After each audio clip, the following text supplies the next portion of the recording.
ഈ മോഡൽ എക്സാമിൻ്റെ വെയിറ്റേജ് കിട്ടിയപ്പോൾ ചില കുട്ടികൾ ചോദിക്കുന്നൊരു ചോദ്യമാണ്, സാർ ചില ചാപ്റ്റർ നോക്കി 8 മാർക്ക് 8 മാർക്ക് 8 മാർക്ക് 9 മാർക്കൊക്കെ അല്ലേ, ചിലതൊക്കെ 3 മാർക്ക് 4 മാർക്കൊക്കെ അല്ലേ ഉള്ളൂ.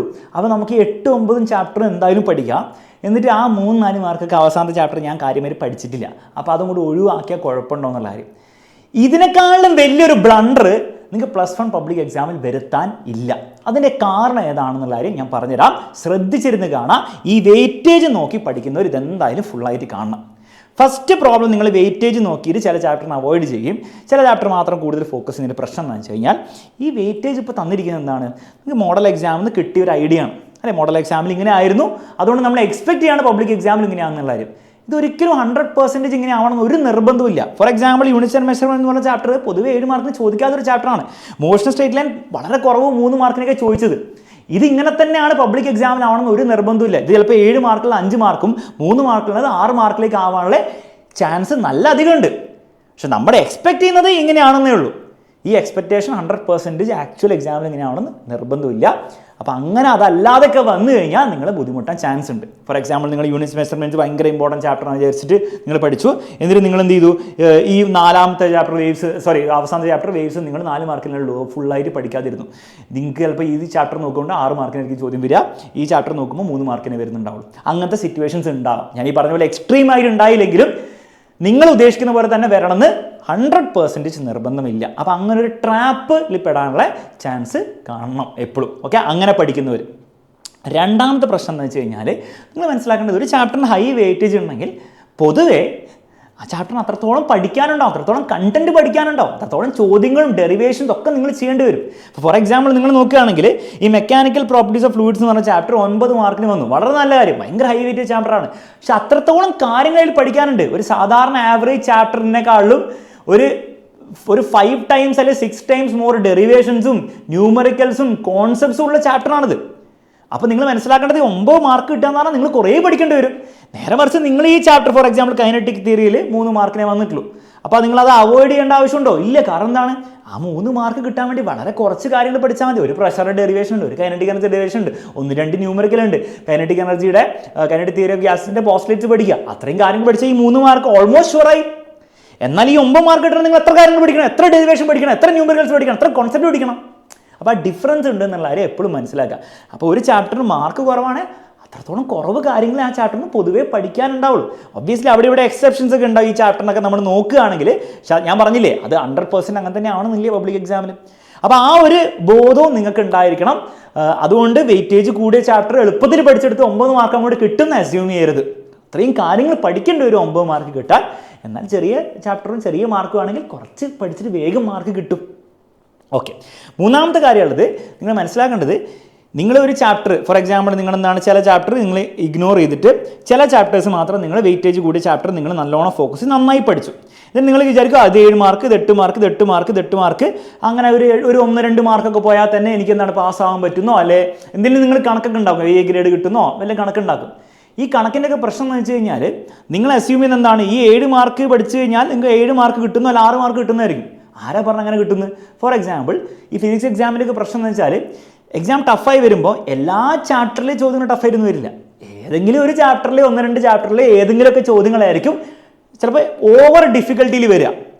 മിക്ക സമയത്തും നിങ്ങൾ അത് അവോയ്ഡ് ചെയ്ത് വേറെ ചാപ്റ്ററിലെ ചോദ്യമൊക്കെ അപ്പുറത്ത് കിടപ്പുണ്ടാവും. അത് ചെയ്താൽ നിങ്ങൾക്ക് അത് ഇഗ്നോർ ചെയ്ത് നല്ല മാർക്ക് വാങ്ങാൻ പറ്റും. പക്ഷെ നിങ്ങൾ സെലക്റ്റീവായിട്ട് ചില ചാപ്റ്റേഴ്സ് മാത്രം പഠിച്ചു പോയിട്ട് ചില ചാപ്റ്റർ പഠിക്കാതെ പോയി കഴിഞ്ഞാൽ നിങ്ങൾക്കത് ചെയ്യാൻ പറ്റില്ല. ഫോർ എക്സാമ്പിൾ നിങ്ങൾ വളരെ നന്നായി പഠിച്ച ചാപ്റ്ററിൽ ഭയങ്കര ടഫ് ഒരു ചോദ്യം കിടപ്പുണ്ട്, പക്ഷെ തൊട്ടടുത്ത് നിങ്ങൾ പഠിക്കാതെ ഒരു ചാപ്റ്ററിൽ ഈസി ചോദ്യം കിടപ്പുണ്ടെങ്കിൽ നിങ്ങൾ എന്ത് ചെയ്യും? ഓപ്ഷൻസ് വന്നു കഴിഞ്ഞാൽ നിങ്ങൾ എന്ത് ചെയ്യും? നിങ്ങൾ ട്രാപ്പിലേല്. അത് ആക്ച്വലി സംഭവിക്കുന്നതാണ്. ഈ വർഷം തന്നെ സംഭവിച്ചിട്ടുണ്ട്. ഫോർ എക്സാമ്പിൾ നിങ്ങൾ നോക്കി 2025 നമ്മുടെ ഈ വർഷത്തെ ടേം 2 എക്സാമിൽ ഇതുപോലത്തെ ചോദ്യം വന്നു. ഒബ്വിയസ്ലി ചില കുട്ടികൾക്ക് ഇത് ചെയ്യാൻ പറ്റുന്നുണ്ടാവും, പക്ഷേ മിക്ക കുട്ടികളും ഓൺ ആവറേജ് ഞാൻ പറയുകയാണ് ഇത് ചെയ്യാൻ പറ്റിയിട്ടുണ്ടാവില്ല. സിമ്പിൾ ചാപ്റ്റർ എന്നല്ലേ, ഹൈ വെയിറ്റ് ചാപ്റ്റർ എന്നല്ലേ. അപ്പോൾ ഇങ്ങനത്തെ ഒരു ചോദ്യം വന്ന് നമ്മൾ എന്ത് ചെയ്യും? 3 മാർക്ക് തന്നു കഴിഞ്ഞാൽ, അത് ഇതിനേക്കാളും ടഫായിട്ട് ചോദ്യം വന്നാൽ നമ്മൾ എന്ത് ചെയ്യും? അപ്പോൾ നിങ്ങളുടെ കണക്ക് മൊത്തം തെറ്റിയില്ലേ? അത് മോഷൻ സ്റ്റേറ്റ്മെന്റ് പോലത്തെ സിമ്പിൾ ചാപ്റ്റർ എന്ന് പറയാൻ ചോദിക്കാം. ഇത് കാണുമ്പോൾ തോന്നുന്ന ഈ സിമ്പിൾ ഗ്രാഫ് ചോദ്യം അല്ല, ഇത് ആക്ച്വലി ഇക്വേഷൻ ഒക്കെ ഉണ്ടാക്കി സോൾവ് ചെയ്യേണ്ട ക്വസ്റ്റൻ ആണ്. ഇത് ഈസി ക്വസ്റ്റൻ അല്ല. അപ്പം ഇങ്ങനത്തെ സാധനങ്ങൾ നമ്മൾ വെയിറ്റേജ് കൂടുതൽ വിചാരിക്കുന്നത് അല്ലെ സിമ്പിൾ ആണെന്ന് വിചാരിക്കുന്ന യൂണിറ്റ്സ് ആൻഡ് മെഷർമെന്റ്സും മോഷൻ സ്ട്രേറ്റ് ലൈൻ പോലത്തെ ചാപ്റ്ററിനും വരാം. അപ്പം നിങ്ങളെ കണക്ക് തെറ്റുമെന്നാണ് ഞാൻ ഉദ്ദേശിക്കുന്നത്. ഓക്കെ, അപ്പം അതുകൊണ്ട് തന്നെ ഒരിക്കലും എന്ത് ചെയ്യരുത്, അപ്പോൾ ഇതിൻ്റെയൊക്കെ അർത്ഥം എന്താണ്? എന്താ ഇപ്പോൾ ചെയ്യേണ്ടത് സാർ ഞങ്ങൾ? അപ്പോൾ ഞങ്ങൾ വെയിറ്റേജ് കൂടിയ ചാപ്റ്റർ പഠിക്കേണ്ടതെന്നാണോ? ഒന്നുമല്ല, ഇത്ര ആലോചിച്ചാൽ മതി. വെയിറ്റേജ് കൂടിയ ചാപ്റ്ററിന് ഒബ്വിയസ്ലി എന്ത് ചെയ്യണം? നിങ്ങൾ കൂടുതൽ ഇമ്പോർട്ടൻസ് കൊടുക്കണം. ഇമ്പോർട്ടൻസ് കുറവ് കൊടുക്കണം എന്നല്ല പറയുന്നത്. പക്ഷേ ഒരിക്കലും എന്ത് ചെയ്യരുത്, ഈ വെയിറ്റേജ് ഒരു ചാപ്റ്ററിന് കുറവായതുകൊണ്ട് അത് ഞാൻ പഠിക്കുന്നില്ല എന്ന് പറയരുത്. അത് വലിയൊരു ട്രാപ്പാണ്. ഒന്ന്, ഞാൻ നേരത്തെ പറഞ്ഞ പോലെ അത് കാരണം എന്താണ്, അതിൽ കുറച്ചേ പഠിക്കാനുണ്ടാവുള്ളൂ. ആ കാര്യങ്ങൾ പഠിച്ച് എളുപ്പത്തിൽ ആ 3 മാർക്ക് കിട്ടും. പിന്നെ മിക്ക സമയത്തും എന്താണെന്ന് വെച്ച് കഴിഞ്ഞാൽ ഈ സിമ്പിൾ ചാപ്റ്റേഴ്സിനൊക്കെ ആ കുറച്ച് കാര്യങ്ങൾ പഠിച്ചാൽ ഓൾമോസ്റ്റ് ഷുവറാണ്. കാരണം അവിടെ കുറേ ഓപ്ഷൻസ് ഒന്നും ഉണ്ടാവില്ല ചോദ്യം വരാൻ വേണ്ടിയിട്ട്.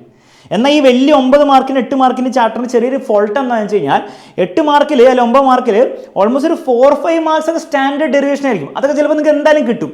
ബാക്കി വരുന്ന ആ ഒരു 3-4 മാർക്സ് എങ്ങനെ വരും നമുക്ക് ഉറപ്പായിട്ട് പറയാൻ പറ്റില്ല. ചിലപ്പോൾ ഈസി ആയിരിക്കും, ചിലപ്പോൾ ടഫ് ആവാൻ ചാൻസ് ഉണ്ട്. ഈ 4 മാർക്കിന് 3 മാർക്കിനൊക്കെ വരുമ്പോൾ എന്ന് വെച്ചാൽ പൊതുവേ ഒരു മാർക്കിൻ്റെ ഒക്കെ വേണമെങ്കിൽ ടഫായിട്ട് ചോദിക്കാം. മറ്റേത് ആ 2-3 മാർക്കിൻ്റെയൊക്കെ സ്റ്റാൻഡേർഡായി ചോദിക്കണം. അപ്പോൾ നമുക്ക് എന്തായാലും കിട്ടും. അത് സിമ്പിളായിട്ടുള്ള കാര്യങ്ങൾ എളുപ്പത്തിൽ പഠിച്ചെടുത്താൽ. ഓക്കെ, അപ്പോൾ അതാണ് ഇതിൻ്റെ ലോജിക്ക്. ഇനി നിങ്ങൾ അവസാനം ചെയ്യേണ്ട എത്രയേ ഉള്ളൂ, നിങ്ങൾ ഈ വെയിറ്റേജ് നോക്കി ചാപ്റ്റേഴ്സ് ചിലത് പഠിക്കുകയും ചിലത് പഠിക്കാതിരിക്കുന്നതിനേക്കാളും ഏറ്റവും ബെസ്റ്റ് എന്ന് വെച്ച് കഴിഞ്ഞാൽ വിത്തിൻ ഈ ചാപ്റ്റേഴ്സ് ചില ഇമ്പോർട്ടൻറ്റ് ടോപ്പിക്സ് ഉണ്ട്, അല്ലെങ്കിൽ ഇമ്പോർട്ടൻറ്റ് ക്വസ്റ്റ്യൻസ് ഉണ്ട്. അത് നിങ്ങൾ പഠിക്കുക. ഓക്കെ, അപ്പോൾ നിങ്ങൾ അവസാനം ചെയ്യേണ്ടത് എന്താണ്? നിങ്ങൾ ഓരോ ചാപ്റ്ററിലും നിങ്ങൾ ചോദിക്കേണ്ടത് ഈ ചാപ്റ്ററിൽ ഏറ്റവും ഇമ്പോർട്ടൻറ്റ് ടോപ്പിക് ഏതാണ്, ഏറ്റവും ഇമ്പോർട്ടൻറ്റ് ചോദ്യങ്ങൾ ഏതാണ്, അത് ഞാൻ പഠിക്കുന്നു. ബാക്കിയുള്ള ചില ഇമ്പോർട്ടൻ്റ് അതായത് ടോപ്പിക്സ് ഞാൻ ഒഴിവാക്കുന്നു. അങ്ങനെ നിങ്ങൾ ചെയ്താൽ നിങ്ങൾക്ക് ആക്ച്വലി കാര്യം ഉണ്ടാവും. അപ്പോൾ അങ്ങനെ നിങ്ങൾ ചെയ്യുമ്പോൾ നിങ്ങൾ ആ 3 മാർക്കിന് 4 മാർക്കിന് ചാപ്റ്ററിൽ വരെ നിങ്ങൾ ഇമ്പോർട്ടൻ്റ് ആയിട്ടുള്ള കാര്യങ്ങൾ പഠിച്ചു പോയിക്കോ. ഓക്കെ, മൊത്തം ചാപ്റ്റർ ഒഴിവാക്കുന്നതിന് വരെ നിങ്ങൾ ഇമ്പോർട്ടൻ്റ് ആയിട്ടുള്ള കാര്യങ്ങൾ ഉണ്ടാവില്ല ചാപ്റ്ററിൽ. ജസ്റ്റ് പ്രീവിയസ് ഇയർ ക്വസ്റ്റൻസ് നോക്കിയാൽ മതി. അല്ലെങ്കിൽ നിങ്ങൾക്ക് അതൊക്കെ ചെയ്യാൻ മടിയുണ്ടെങ്കിൽ ഞാൻ ഒരു PDF താഴെ കൊടുത്തിട്ടുണ്ട്. ഓരോ ചാപ്റ്ററിൽ ഏറ്റവും ഇമ്പോർട്ടൻറ്റ് ടൈപ്പ് ഓഫ് ക്വസ്റ്റൻസ് എന്താണ്, ഡെറിവേഷൻസ് എന്താണെന്ന് അതിൽ കൊടുത്തിട്ടുണ്ട്. അതിൽ കൃത്യമായിട്ട് ഉള്ള പോലെ പഠിച്ചു വെച്ചാൽ മതി ഓരോ ചാപ്റ്ററിൻ്റെ. അപ്പോൾ നിങ്ങൾ എല്ലാ ചാപ്റ്ററും പഠിക്കണം, പക്ഷേ എല്ലാ ടോപ്പിക്സും പഠിക്കേണ്ട, എല്ലാ ക്വസ്റ്റൻസും പഠിക്കേണ്ട. ഇമ്പോർട്ടൻ്റ് ആയിട്ട് ഏറ്റവും ചാൻസ് ഉള്ള ക്വസ്റ്റൻസ് പഠിച്ചാൽ മതി. അങ്ങനെയാണ് നമ്മൾ ബുദ്ധിപരമായിട്ട് ഹാക്ക് ചെയ്യേണ്ടത്. അതല്ലാതെ ചാപ്റ്റർ അവോയ്ഡ് ചെയ്ത് ചെയ്യുന്നത് അട്ടർ ഫ്ലോപ്പ് ആവാനുള്ള ചാൻസ് വളരെ അധികമാണ്. അത് ചെയ്യാൻ വേണ്ടി നിൽക്കണ്ട. ഓക്കെ, അപ്പോൾ എങ്ങനെയാണ് സമയം ലാഭിച്ച് പഠിക്കേണ്ടതെന്നായിരിക്കും നിങ്ങൾക്ക് ആഗ്രഹം അറിയേണ്ടത്. അത് നിങ്ങൾക്ക് ഈ വീഡിയോയിലൂടെ ബുദ്ധിപരമായിട്ട് എങ്ങനെ ചെയ്യണം എന്നുള്ള ഐഡിയ കിട്ടിയെന്ന് വിചാരിക്കുന്നു. ഇത് നിങ്ങളുടെ എല്ലാ ഫ്രണ്ട്സിനും ഒന്ന് ഷെയർ ചെയ്ത് കൊടുത്തേക്ക്, അവർക്കും വളരെയധികം യൂസ്ഫുൾ ആയിരിക്കും. ഇങ്ങനെ ചെയ്ത് കഴിഞ്ഞാൽ ഒരു ബുദ്ധിമുട്ടും നിങ്ങൾക്ക് +1 ഫിസിക്സ് എക്സാമിന് ഉണ്ടാകാൻ പോകുന്നില്ല. എല്ലാവർക്കും once again all the best. ബാക്കിയുള്ള കാര്യങ്ങളൊക്കെ നമുക്ക് ലൈവിലും വീഡിയോസിലായിട്ട് ഓരോരോ വീഡിയോസിലായിട്ട് സംസാരിക്കാം. Bye by.